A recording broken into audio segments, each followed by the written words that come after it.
Remember when everyone was talking about EEAT and then it just sort of faded away? With AI taking over search results, EEAT might actually be more important than ever. Readers need to know that you are a real human with real experience. Today, I'm sharing 3 quick wins and how you can implement those into your site right away. In case you didn't know, EEAT stands for Experience, Expertise, Authoritativeness, and Trustworthiness. And in 2026, it may be more important than ever. AI can now generate tons of recipes, so Google and readers need to know who the real experts are. And this is how you compete with AI content.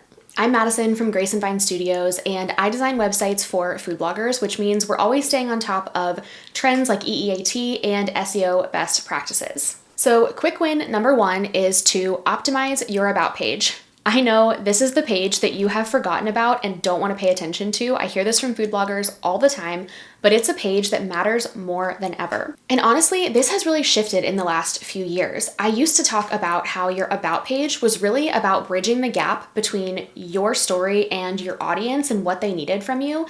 And that's still true, but now it's more important than ever that your about page really showcases your expertise and your credibility. So it's still not a long list of your resume and your credentials and your history, unless those things are relevant to your experience, in particular to your topic that you are talking about on your blog. So if you're a pastry chef, you absolutely should mention that in your blog if your blog content is relevant to that.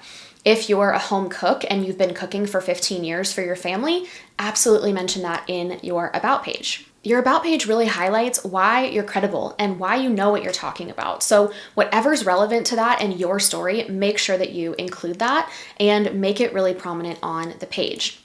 Now, please make sure that you have a professional photo. There's really no excuse these days. We all carry around our iPhones that take amazing photos. So please have an updated headshot that looks like you today, not what you look like 10 years ago, and make sure that that's on your about page as well. And then make sure it's easy to find your about page on all of the rest of your pages. And we'll talk a little bit about that here in a minute. Okay, quick win number 2 is to make sure that your authorship is crystal clear. It is really important for your readers and for Google to know exactly who is behind the blog and who's writing it. So if your website calls you a different name in 5 different places, sometimes a nickname, sometimes your full name, sometimes a first name, this is going to send mixed signals to Google and it's not going to understand who you are. I know, Google's smart, but it still gets these little things mixed up. You want to make sure that your author name is present on your blog posts, your about page, and your homepage. All of these 3 pieces are really going to link everything together and make it easy for Google and your readers to understand. Not only is it important to have your name, it's also important to have a little bit of your bio on each of these places. So maybe it's on your sidebar or even in the end of your post, maybe after your recipe card. Have a little snippet of your bio and link to your about page. This is where you're going to be able to really make that connection for your readers about who you are, what you do, and what your expertise is in. That's really the key. This matters because Google is looking for real people with real experience and expertise. And if you're 5 different people on your social platforms and your blog post and all of the different places, it's really hard for Google to understand, let alone your readers who are going to spend about 3 seconds on your website before they decide that they don't trust you. So make sure that your name is your full name and it's consistent across platforms. If you have any sort of credentials behind your name, things like a nutrition certification, a specific culinary degree, anything like that, make sure that your name is the full name that is recognized by those credentials. That's an important thing to remember as well. And make sure that you put your last name. There's really no reason to hide anymore behind your blog. So make sure your full name is present and it's consistent across your site. Quick win number 3 is to build external authority. And when I say quick win, maybe this isn't exactly a quick win, but it's something that you should definitely focus on. Building external authority is doing things like guest appearances on podcasts or YouTube, anything that's going to link back to your website, getting credible backlinks to your blog organically and through partnerships. Any sort of media appearances, maybe that is going on your local TV channel or anything like that.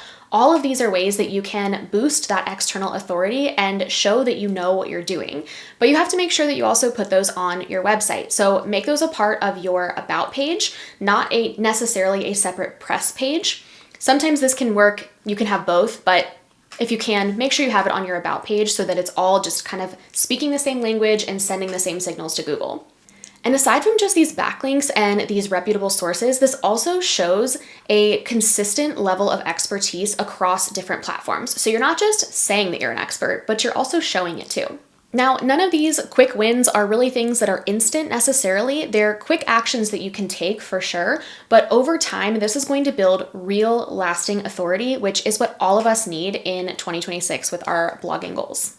Now, while these are quick wins, none of them are necessarily instant. It might take some time for them to take hold, but what matters is that these are going to build real, lasting authority for your blog in the long run. Now, EEAT isn't just another one of those SEO buzzwords. It's really the thing that is going to stabilize your business and your brand in this ongoing world of AI just taking over simple things like recipe development and things like that. This is what's going to really help you to stand out, help your expertise shine, and to help Google to showcase that to your readers, and for you to showcase that to your readers too. To make it even easier for you, we created a quick wins checklist that you can find in the description of this video. So I hope that you will download that and learn what you can do to improve your EEAT with this quick checklist. And then I'd love to hear from you in the comments. Is EEAT something that you're still worrying about? Is it something that you're still trying to implement into your blog? And what's your first step? Drop it in the comments and make sure that you subscribe so you never miss a video.